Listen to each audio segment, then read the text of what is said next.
नमस्कार विद्यार्थी मित्रांनो, एमपीएससी गट क 2026 फॉर्म सुटलेले आहे. 2619 पदांची जाहिरात आलेली आहे. आता यामध्ये तुम्ही जर प्रोफाईल बनवलं असेल एमपीएससीचं, प्रोफाईल बनवल्यानंतर आता तुम्हाला अप्लाय जर करायचं असेल तर अप्लाय कसं करावं, अर्थात फॉर्म कसा भरावा, अप्लाय करत असताना काय काय अडचणी कुणाकुणाला कशा कशा येऊ शकतात, त्या अडचणी कशा सॉल्व्ह करायच्या, थोडक्यात हा व्हिडिओ शेवटपर्यंत बघा. आता यापूर्वी हा व्हिडिओ जिथून चालू होतो यापूर्वी एक महत्वाचा आहे की तुम्ही एमपीएससीचं प्रोफाईल बनवलेलं गरजेचं आहे. जर नवीन विद्यार्थी असाल तुम्ही किंवा जुने विद्यार्थी असाल तुम्ही तर एकदा तुमचं प्रोफाईल चेक करा. ज्यांनी बनवलं असेल त्यांनी प्रोफाईल बनवून घ्या. प्रोफाईल प्रॉपर बनवा, भरलेली माहिती प्रॉपर भरा. या संदर्भात मी काही दिवसांपूर्वी 3-4 दिवसांपूर्वीच व्हिडिओ घेतलेला आहे बघा. हा एक व्हिडिओ मी घेतलेला आहे की एमपीएससी प्रोफाईल कसे बनवावे हे नियम लक्षात घ्या. 2 दिवसापूर्वी बनवलेला आहे. 3500 विद्यार्थ्यांनी बघितलेला आहे. कुठे हा टेक्निकल चॅनलवरती आम्ही टाकलेला बघा. हा चॅनल याच्यावरती इग्नाइट अकॅडमी आरटीओ एएमव्हीआय ह्या चॅनलवरती ऑलरेडी टाकलेला आहे. व्हिडिओ सेक्शन मध्ये टाकलेला आहे. व्हिडिओ सेक्शन मध्ये गेलात तुम्ही तर साधारणतः 3-4 रो मध्ये तुम्हाला प्रोफाईल कसं बनवाय हा व्हिडिओ बघायला मिळेल. आणि तुम्ही जर नॉन टेक्निकल चॅनलला गेलात तुम्ही तर नॉन टेक्निकल चॅनल मध्ये तुम्हाला बघा या ठिकाणी प्रोफाईल कसं बनवावं, एमपीएससी प्रोफाईल कसे बनवावे नवीन नियम लक्षात घ्या. हा व्हिडिओ बनवा 3 दिवसापूर्वी जवळपास 9000 विद्यार्थ्यांनी बघितला आहे. हा चॅनल नॉन टेक्निकलचा इग्नाइट मेन चॅनल, एमपीएससी सर्व्हिसेसचा मेन चॅनल आहे. तो दोघांपैकी कोणत्या चॅनलवर तुम्ही हा व्हिडिओ बघून घ्या, तुम्हाला लक्षात येऊन जाईल. आता हा व्हिडिओ बघितल्यानंतर तुम्हाला जर अप्लाय करायचा असेल, अर्थात या गट क च्या पदांसाठी फॉर्म भरायचा असेल तर कसा भरायचा थोडक्यात समजून घेऊया. आता त्यापूर्वी सांगायचं असं आहे की तुम्ही जर एएमव्हीआयची तयारी करत असाल तुमच्या सेपरेट बॅच इग्नाइट अकॅडमीने चालू केलेली आहे. 30% ऑफ आहे, लगेच जॉईन करा. टेक्निकल टीम आणि नॉन टेक्निकल टीम दोघे तुम्हाला अवेलेबल आहे. ऑफलाईन ऑनलाईन दोन्ही बॅचेस चालू आहे. छत्रपती संभाजीनगर, नाशिक आणि पुण्याला बॅचेस आहे. ऑनलाईन मध्ये मराठी इंग्लिश मध्ये पण अवेलेबल आहेत. पीडीएफ स्वरूपातल्या नोट्स आहेत, टेस्ट सिरीज अवेलेबल आहे, टॉपिक वाईज सब्जेक्ट वाईज फुल लेंथ अवेलेबल, 1-to-1 काउन्सिलिंग पण अवेलेबल आहे. आणि हे रिसर्च आम्ही ऑलरेडी करून ठेवले. कुठे जायची गरज नाही. 6 वर्षानंतर तुम्हाला ही संधी आली आहे एमव्हीआय साठी.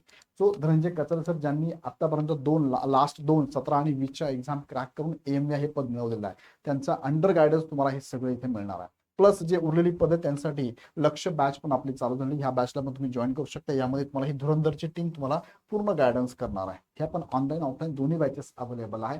तिन्ही सेंटरला आणि मराठी इंग्लिश मीडियम मध्ये पण अवेलेबल आहे. योग्य ते बॅच जॉईन करण्यासाठी खाली डिस्क्रिप्शन आहे ऍपची लिंक दिली. ऍप डाउनलोड करा आणि लगेच बॅच जॉईन करा. आता जाऊया मुख्य मुद्द्याकडे. मुख्य मुद्दा आहे फॉर्म सुटले 2619 पदांसाठी. 27 सप्टेंबरला एक्झाम आहे, ऑनलाईन एक्झाम आहे.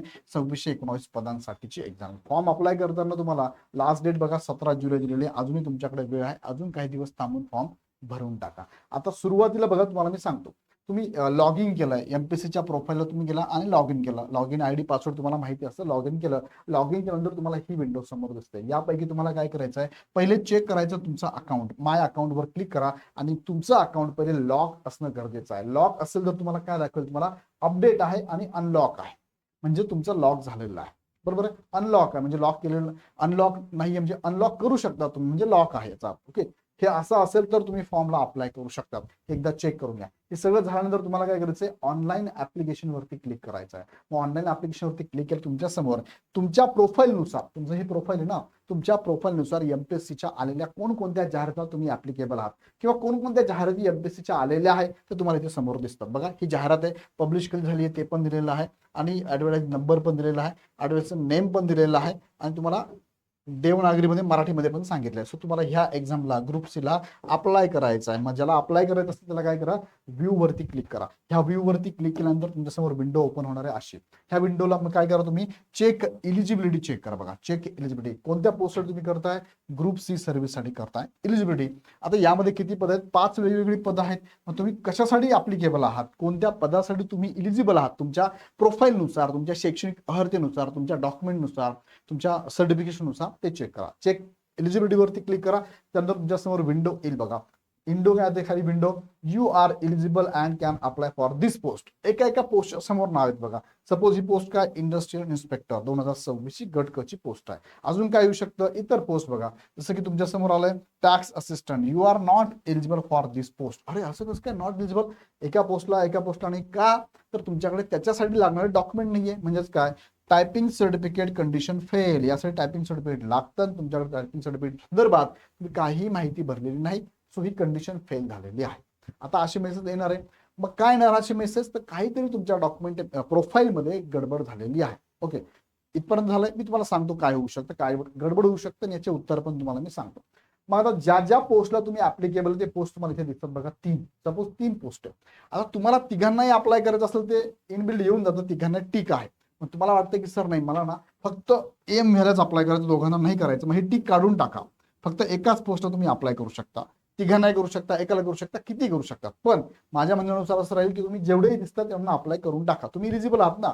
मुख्य मग तुम्हाला द्यायची कोणती द्यायची ती तुम्ही नंतर ठरवूया, पण आता ऑप्शन तुमच्याकडे असू देत.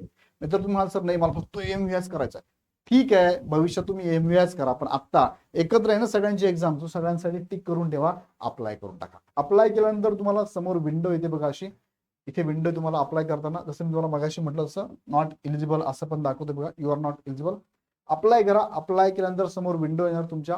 आता समोर विंडो येते, पण तत्पूर्वी तुम्हाला मी आताच बोललोय प्रोफाईल अपडेट नसेल तर अडचण काय येऊ शकते बघा, भरपूर अडचणी आहेत. जसं की you are not eligible for this post, म्हणजे काय तुमच्या प्रोफाईलमध्ये तुम्ही काही गोष्टी टाकायचं बाकी आहे. जसं की टायपिंगचे जर तुम्ही विद्यार्थी असाल तर टायपिंगच्या विद्यार्थ्यांनी लक्षात घ्या तुमचं काय चुकलंय. टायपिंगच्या विद्यार्थ्यांनी काय करायचंय, टायपिंगच्या विद्यार्थ्यांनी तुमच्याकडे तुम्हाला नो डाऊट तुम्हाला सांगितलं त्यांनी काय टायपिंग सर्टिफिकेट मराठी 30 आणि इंग्लिश 40 लागतं. ओके, तुमच्याकडे नाहीये, पण त्यांनी हे पण सांगितलंय की मेन्सला तुम्ही अपडेट करू शकता. तुम्हाला आता फॉर्म भरता येईल का प्रेडिक्टचा? येस भरता येईल, पण तरी पण नॉट एलिजिबल का बरं आहे? कारण फॉर्म भरताना तुम्हाला ॲपियर म्हणून तुम्हाला इथे टायपिंग सर्टिफिकेटची माहिती टाकावी लागते तरच तुम्हाला इथे फॉर्म भरता येतो, अन्यथा भरता येत नाही. तो याच्यावरती सेपरेट माझा व्हिडिओ येणार आहे. टायपिंग सर्टिफिकेट नसल्यास फॉर्म भरता येईल का, असा सेपरेट व्हिडिओ माझा येईल. तशी व्हिडिओ महत्वाचे व्हिडिओ येणार आहे अजून. ते बघण्यासाठी काय करा, चॅनल सबस्क्राईब करून बेल आयकॉन क्लिक करा. नाहीतर ही व्हिडिओ तुमच्याकडे मिस होऊन जातील आणि तुम्ही अशा बऱ्याचशा एक्झाम येत असतात त्या तुम्हाला कळणारच नाही तुम्ही इलिजिबल आहात की नाही. तर त्यासाठी काय करा, तुम्ही अजून चॅनल सबस्क्राईब केला नसेल तर सबस्क्राईब करून बेल आयकॉन क्लिक करून ठेवा, जेणेकरून मेसेज तुमच्यापर्यंत पोहोचेल. बेल आयकॉन जर क्लिक नाही केलं तर मेसेज तुम्हाला मिळणार नाही. ओके, सो हा इश्यू मी पुढच्या व्हिडिओत तुम्हाला सांगतो. असे इश्यू तुम्हाला येणार आहे बघा, एक एक इश्यू येणार. दुसरं काय, प्लीज चेक दिव्यांग आरक्षण इन्फॉर्मेशन. दिव्यांग आरक्षणचं काहीतरी गडबड झालेली आहे, तुम्ही टिक केला आहे पण माहिती भरलेली नाही आहे, डॉक्युमेंट अपलोड केलेलं नाही आहे. Educational information valid, education information not valid, तुम्ही भरलेली माहिती प्रॉपर व्हॅलिड नाही आहे. ऑदर काय येऊ शकतं, कंडिशन फेल नावाचे मेसेज पण तुम्हाला येऊ शकतात. This condition fail, typing certificate condition fail, education document condition fail, असे कंडिशन फेलचे पण मेसेज येऊ शकतात. याचा अर्थ जसं इथे मी तुम्हाला सांगितलं, याचा अर्थ काय, याच्यामध्ये तुम्हाला इश्यू काय, टायपिंग सर्टिफिकेट जाऊन एकदा चेक करा. ते जे कंडिशन सांगतात ना ते एकदा जाऊन चेक करा, तुमच्या लक्षात येऊन जाईल काय चुकलेलं आहे. आता कधी कधी प्रोफाईल अपडेट असूनही अडचण येऊ शकते का, तर यस, या संदर्भात मी पाठीमागे सांगितलंय टेक्निकल एरर सुरुवातीला येतात आणि इथे पण आलेली आहे. जसं की एएमवायच्या विद्यार्थ्यांना लायसन्स नसताना फॉर्म भरता येतो, पण विनाकारण तिथे लायसन्सवरती येस म्हणून टिक करावं लागतं, हे चुकीचं आहे. सो एमपीएससीने स्वतःहून सांगितलं, मी कॉल केला त्यांना, एमपीएससीने सांगितलं सर 2 दिवस वेट करा, हे अपडेट होऊन जाईल. सो लगेच फॉर्म भरण्याची घाई करू नका. हा, तुम्हाला प्रोसेस सांगतोय पण काही गोष्टी अजून प्रॉब्लेमॅटिक आहे. एक एक त्याच्यावर मी व्हिडिओ घेतो तुमच्यासाठी. ते सॉल्व्ह झालं की तुम्हाला एक व्हिडिओ पण घेतो की आता फॉर्म भरा, त्यावरती व्हिडिओ घेतला की मग तुम्ही फॉर्म भरून टाका. कारण बऱ्याचशा गोष्टी चुकीच्या आहेत, तुम्ही उगाच ओके ओके येस एस करून टाकायचं आणि भविष्यात अडचणीत यायचं. कारण एमपीएससीने एक सेपरेट परिपत्रक पण काढलं होतं की चुकीची माहिती भरू नका, भरल्यास याला जबाबदार तुम्ही असाल. जरी त्यांची टेक्निकल चूक आहे, थांबा ना मग थोडं, तुम्ही घाई नका करू. सो ते टेक्निकल इश्यू सॉल्व्ह होतील आणि मग तुम्ही फॉर्म भरा. कधी कधी जर जास्त इश्यू असेल तर एक्सटेंड पण करून देतात फॉर्म भरायला, घाबरू नका. आणि 17 जुलैपर्यंत फॉर्म भरायचे, सो वेळ आहे तुमच्याकडे. पुढे घेऊन जर तुम्हाला बघा, त्यानंतर हा प्रश्न बघा, तुम्हाला मगाशी म्हटलं हा प्रश्न विचारतो, सगळ्यांनाच हा प्रश्न विचारला जातोय, तुम्ही एमवायला भरा अथवा नका भरू. तुम्हाला हे 8 प्रश्न विचारले जातात, विनाकारण इथे येस और नो करावं लागतं आणि नो केलं तर तुम्हाला इथे फॉर्म पण भरता येत नाही. सो हा एरर आहे की नाही, येस एरर आहे. सो वेट अँड वॉच करा, ह्या प्रश्नांची उत्तर द्यायची आहे. म्हणजे तुमच्याकडे लायसन्स आहे का, हे लायसन्स लाईट मोटर व्हेकल, त्यानंतर टू व्हीलरचा आहे का, ट्रान्सपोर्टचा आहे का, त्याची माहिती भरा, त्याचे नंबर लिहा, विनाकारण विचारलं जात आहे. सो वेट करा 2 दिवस, मला सोल्युशन मिळेल. आता पुढे घेऊन जातो बघा, मी इथपर्यंत आलोय, अप्लाय करायचं आपल्याला, बरोबर. मी प्रोसेस तुम्हाला समजून सांगतोय, पण फॉर्म भरू नका अजून, 3-4 दिवस अजून थांबा तुम्ही. मी एमपीएससीने 2 सांगितले, तुम्हाला 3-4-7 दिवस थांबा ना, काही प्रॉब्लेम नाही ना. 7 जुलै नंतर फॉर्म भरा. ओके, पुढे घेऊन जातो तुम्हाला मी. तिथे इथे क्लिक केलं, तुम्ही अप्लाय वरती क्लिक केलं की समोर विंडो लगेच येते, सिंपल प्रोसेस. इथे विंडो इथे ऑनलाईन पेमेंट वरती टिक करायचं, टिक केलं की तुम्हाला एसबीआय नाव दिसतंय, इझी बस पण दिसतंय, एसबीआय थ्रू तुम्हाला पेमेंट करायचंय. ओके करा. ओके केल्यानंतर तुम्हाला इथे विंडो येते, तुम्हाला पेमेंट डिटेल संदर्भात तुम्ही डेबिट क्रेडिट कार्ड वापरू शकता, कॉर्पोरेट क्रेडिट कार्ड वापरू शकता, बँकिंग कंटेंट नेट बँकिंग वापरू शकता, फोन पे सुद्धा वापरू शकता. मी तुम्हाला सजेशन देईल, तुम्ही काय करा, डेबिट किंवा क्रेडिट कार्ड वापरा, याच्यामधनं पेमेंट करा. नाहीतर बाकी ठिकाणी बऱ्याचशा मुलांना इश्यू येत आहे, लक्षात घ्या.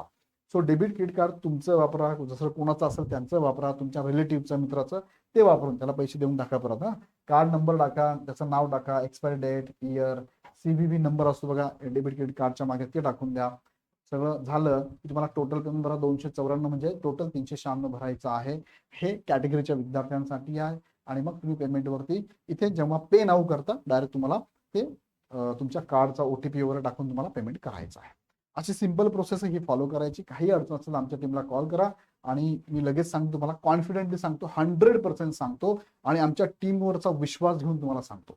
आतापर्यंत असंख्य विद्यार्थ्यांना आम्ही RTO पण बनवलाय, असंख्य विद्यार्थ्यांना सरळ सेवेच्या माध्यमातून, गट कच्या माध्यमातून अधिकारी पण बनवलाय. सो या टीमचा व्हिडिओ डेमो लेक्चर पण युट्यूबला अवेलेबल, एकदा बघा. आवडलं तर नक्की जॉईन करा, कारण असे डेमो लेक्चर तुम्हाला बाकी ठिकाणी कुठे बघायला मिळणार नाही. आमच्या टीमचे डेमो लेक्चर बघा, तुम्हाला एखादी कन्सेप्ट आमची टीम कशा पद्धतीने समजून सांगते, कमी वेळेत तुम्हाला ती कन्सेप्ट जर समजत असेल आणि तुमचा वेळ वाचत असेल, अर्थात 3च महिने तुमच्याकडे शिल्लक आहे आणि या 3 महिन्यामध्ये कमी वेळेत तुम्हाला जर अभ्यास चांगला करायचा असेल आणि प्रॉपर पोस्ट घ्यायची असेल, कारण ही संधी भविष्यात परत परत मिळणार नाही. सो त्यासाठी तुम्हाला जर आवश्यकता वाटत असेल आणि वाटतंय तुम्हाला की मला क्रॅक करायची एक्झाम, तर लगेच ह्या बॅच जॉईन करा, योग्य ती बॅच जॉईन करा. काही शंका असेल तर आमच्या हेल्पलाईन नंबरला तुम्ही कॉल करू शकता. अदरवाईज अकॅडमीचा ॲप खाली डिस्क्रिप्शनमध्ये लिंक दिलेली आहे, त्या लिंकवर क्लिक करा, ॲप डाउनलोड करा, योग्य ती बॅच जॉईन करा. या व्हिडिओ दिलेली माहिती तुम्हाला आवडली असेल तर लाईक करा, इतरांना शेअर करा, ग्रुपमध्ये शेअर करा आणि पुढचे अपडेट बघण्यासाठी चॅनल सबस्क्राईब करून बेल आयकॉन क्लिक करा. पुन्हा व्हिडिओ आपण नेक्स्ट व्हिडिओमध्ये, पण तत्पूर्वी तुमच्या मनात अजून काही डाऊट असेल तर कमेंट बॉक्समध्ये नक्की टाका. धन्यवाद.